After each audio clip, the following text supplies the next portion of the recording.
Both the car and counterweight are attached to guide rails inside the shaft.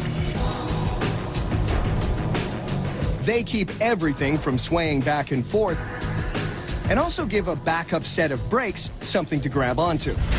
If anything goes wrong with the motor, hydraulic fluid is cut off, and that automatically releases this brake that seizes the ropes for a quick stop.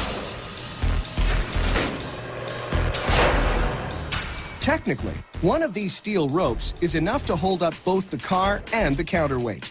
The rest are there for backup, in case one snaps.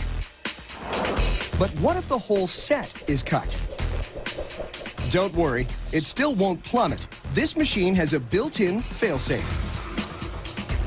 There's a governor located beside the motor, with its own pulley and separate cable attached to the car. There are two spring-loaded metal hooks called flyweights inside the governor. If a car free falls and the governor spins too fast, centrifugal force pushes the hooks out. They seize ratchets on the fixed inner rim and stop the pulley.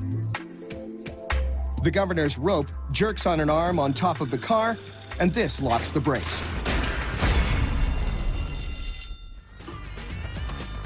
The idea of the rope elevator is simple enough. One side goes up, the other goes down.